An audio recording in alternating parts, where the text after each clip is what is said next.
Olá, falaremos um pouco sobre esse livro, O Corpo Guarda Marcas, Dr. Bessel van der Kolk. Ele é um psiquiatra americano e quando ele era muito jovem, ele começou a receber pacientes traumatizados do Vietnã. E ele não sabia como tratar com o traumatizado. Ele não tinha a menor noção. Então, ele vai buscar nas universidades e só acha um volume que fala do trauma, mas não tem nenhuma técnica, ele não sabia como lidar. Ele já tem mais de 40 anos que ele trabalha com traumas, ele pode ser considerado o pai do trauma, né, da cura do trauma. Ele tem um centro de trauma, e nesse centro de trauma, tem várias especialidades, né? Psicólogos, hipnoterapeutas, professores de yoga, psiquiatras, facilitadores do EMDR, e eles fazem pesquisa.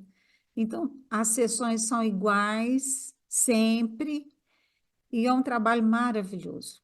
Porque, às vezes, um cliente fica super bem com a hipnose, ou com a MDR, ou com os dois juntos, ou com a prática yoga.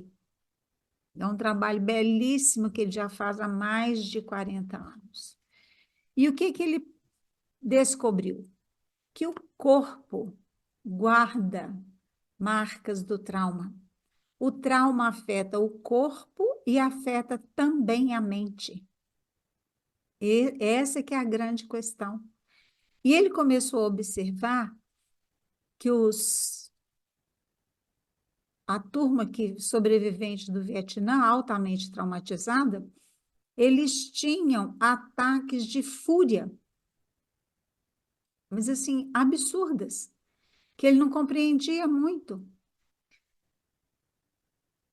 E ele atendeu um que, numa determinada data, às 6 horas da manhã, ele saía de casa e matava uma pessoa. Já havia 15 anos que ele fazia isso. Quando o doutor Bessel vai atendê-lo, ele faz uma pergunta: o que te aconteceu no dia tal, na hora tal? Aí ele fala que ele comandava um pelotão no Vietnã, caíram numa emboscada dos vietnamitas e todos morreram. Sobreviveram ele e um amigo que saíram correndo. E esse amigo foi atingido, então ele viu o amigo sendo morto também. E foi o único sobrevivente. Então, esse era o seu grande trauma. E o doutor Bessel, então, vai descobrindo que essa fúria, vinha essa fúria, né? Esse misturado com desespero. E isso acontecia com todos esses traumatizados do Vietnã. Mas ele observou também, ele começou a atender, né, mulheres violentadas, homens violentados, e as atitudes eram semelhantes.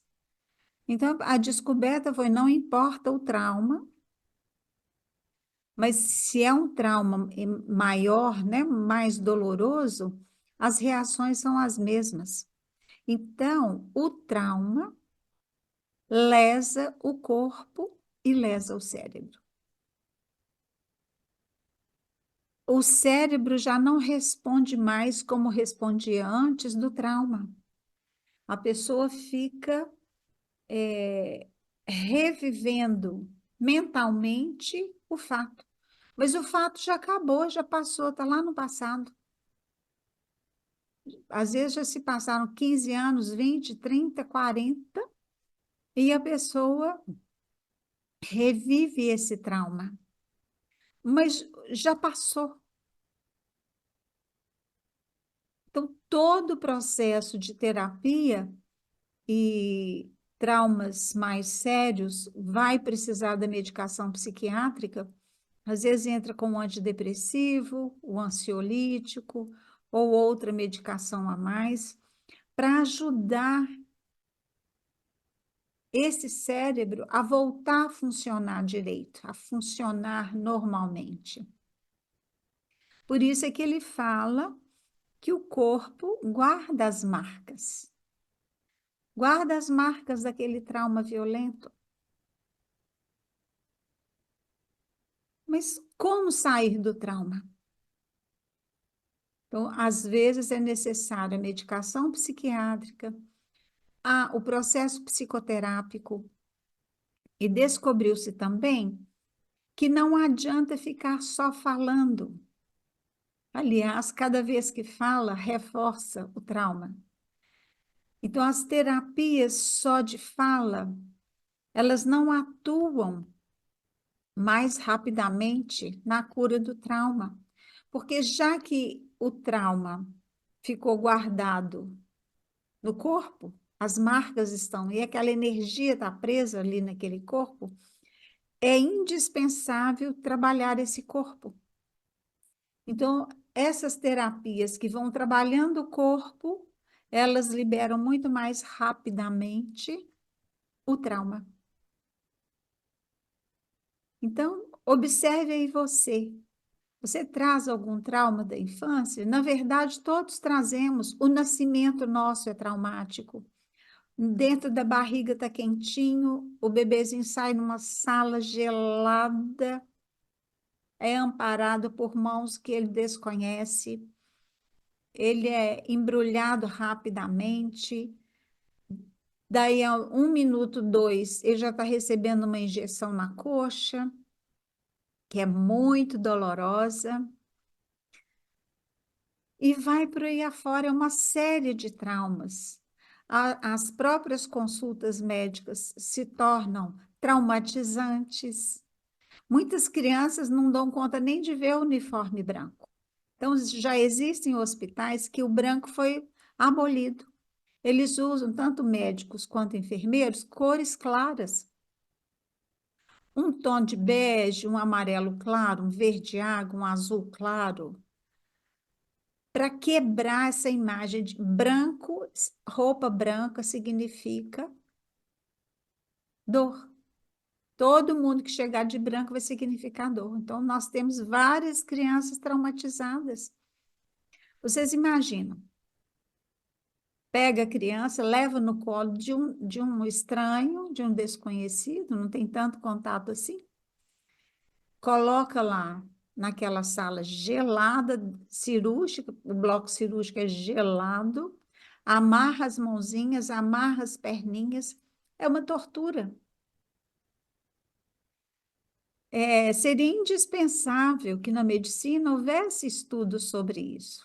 Deveria ter aula de psicologia para estudar. Olha, se estudasse os traumas, as condutas seriam muito diferentes. Claro que o médico, o cirurgião, que é o melhor, ele quer salvar aquela vidinha. É louvável. Mas ele não sabe que agindo assim, ele traumatiza a criança. E às vezes o trauma vai aparecer daí 10 anos, 15, 20, 30, 40, 50 anos. Pode surgir lá na frente como um pânico horroroso, uma depressão horrorosa, por total desconhecimento. As injeções, as vacinas, têm técnicas de hipnose. Se você ajuda a criança, ou você canta, cantarola, faz algum movimento e a criança acompanha, ela entra num transe hipnótico natural. Então, dá a injeção, dá a vacina, ela nem vê, ela não sente nada. É tão simples. Então, tudo isso nós vamos precisar de mudar. E já tem lugares mudando, graças a Deus, né? Então, pense aí no seu histórico familiar, na sua infância, na sua adolescência. O próprio ato, né, da criança começar a andar e ela cai muito, pode traumatizá-la. É um trauma menor? É, mas é traumático. E a postura do adulto vai ser indispensável. Nós vamos fazer uma série de vídeos pequenos sobre esse assunto, porque é um assunto assim empolgante, belíssimo, e seja o trauma que for, tem jeito de curá-lo, tem jeito de resolver essa situação aí tão dolorosa. Muita paz e muita luz.